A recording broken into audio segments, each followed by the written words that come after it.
Welcome to the screencast about the German invasion of Russia, known as Operation Barbarossa. Hitler's invasion of Russia from 1941. We're going to be looking at Smith's Chapter 6.4, Operations Barbarossa, and Daly and Webb, Chapter 8, Course of the Land War in Europe, Reasons for German Defeat. Now, when we look at what's happening in Europe in 1941, we can see that the Nazi war machine seems almost unstoppable. England stands alone, and Hitler has set his sights on Russia, and you can see here the picture that you can see where his invasion in 1941 and then the invasion in 1942. Stalingrad will be right here. And here we can see more in detail. The initial advance occurred here and swept everything in front of it. And then the next year, he attacked again, moving to the south to try and get to the oil and getting distracted and going into Stalingrad. Now, at the time of Operation Barbarossa, the invasion of Russia, Hitler had attacked all across Europe by 1941, and no one had stopped him. During the attack, the German army would capture and kill hundreds of thousands of Russian soldiers. And in the summer of 1941, the German forces covered hundreds of kilometers a week. Why did they not win, despite all these early successes? And it was not, as one might assume, that there was a Soviet steamroller. Let me read from Soviet numerical advantage in World War II were significant but not overwhelming. It rarely demonstrated the steamroller superiority of German myth and Hollywood hyperbole.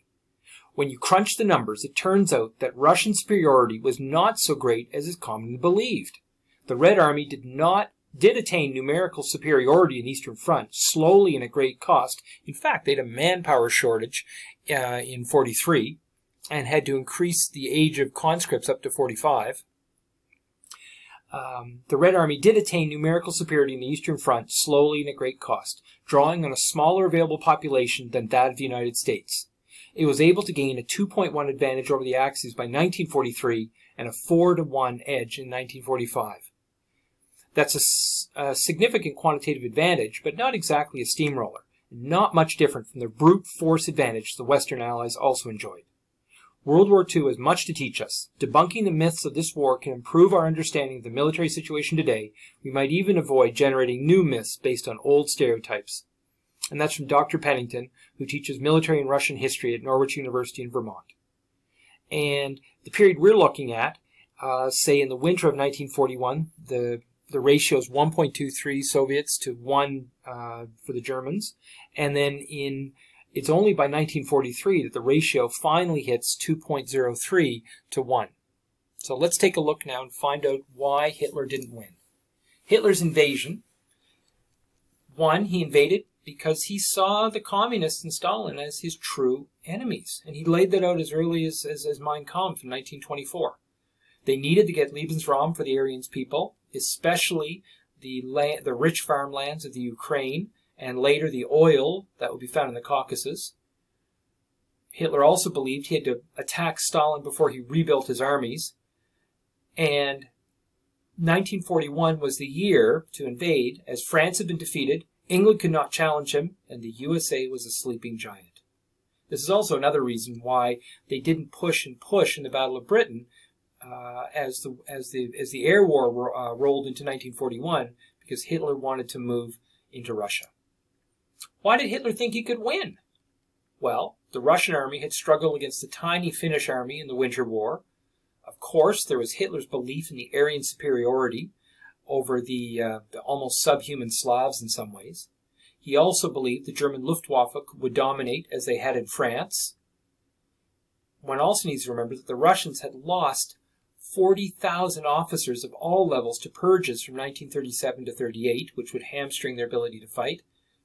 And then finally, Hitler had seen and believed that the Nazis had superior technology and tactics, which would allow them to win.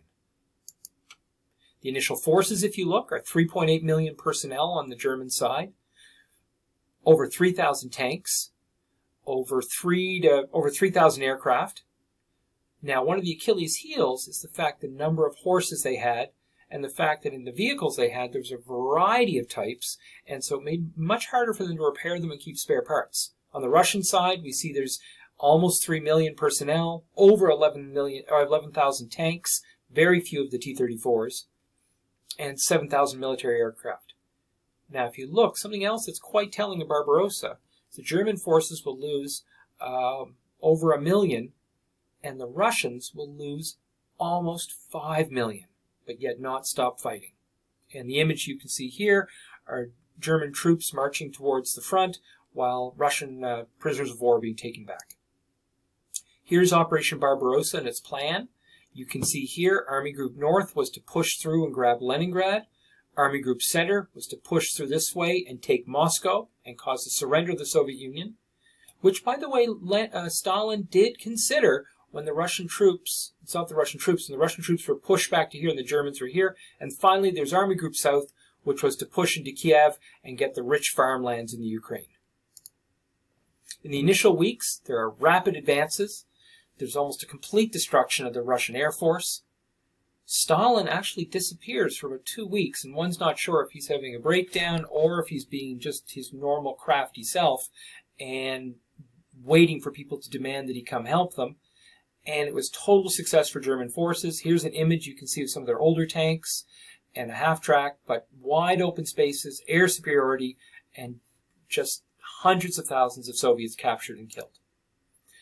There was another aspect, though, to this Nazi invasion, was the brutality of the invaders. And that's a factor we need to look at. While many welcomed the German forces as liberators, or at least with indifference, especially in Ukraine, which had suffered the terrible famine during collectivization, one must also remember the terrible purges which had been going on through Russia for the last 10, 15 years. One needs to remember that Hitler urged his generals to fight a battle of annihilation, and commanders made it clear that murder, rape, and looting were not only allowed, but actively encouraged. And this is according to the Daily Mail.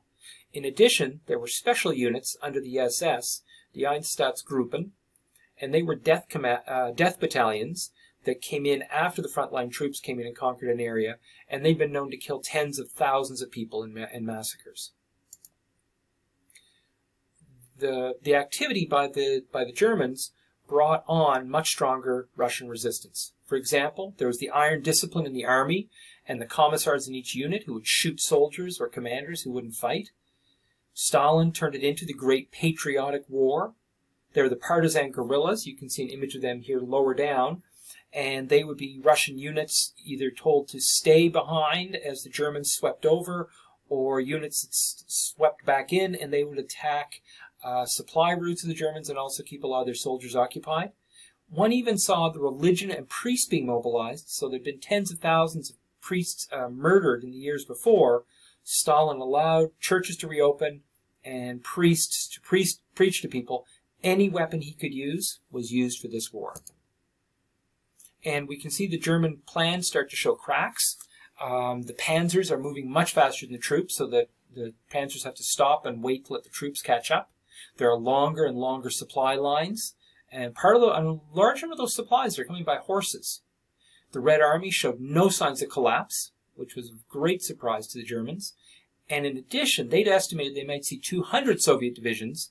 By mid-August, they had seen 360. So there's some ominous warning signs for the Germans in their attack. The summary of problems: there were higher than anticipated numbers of casualties for the German forces. There was the logistical problems of capturing so many prisoners, and then also there was the treatment of the prisoners, where hundreds of thousands were dying. And this coupled with the fact that Russians, when they recaptured their prisoners of war, would often shoot them. Thus, Russian soldiers decided maybe fight to the death rather than dying at the hands of the Nazis or being killed by their own comrades. There was a rapid use of fuel by the panzers. Again, earlier was mentioned the gaps between the panzers. They could move 80 kilometers a day, while the troops could only move about 32 kilometers a day. There's the fact that the Russian railway tracks could not be used. They're different gauge. There were poor quality roads throughout Russia. The soldiers and panzers were becoming exhausted with their rapid and huge distances they're traveling.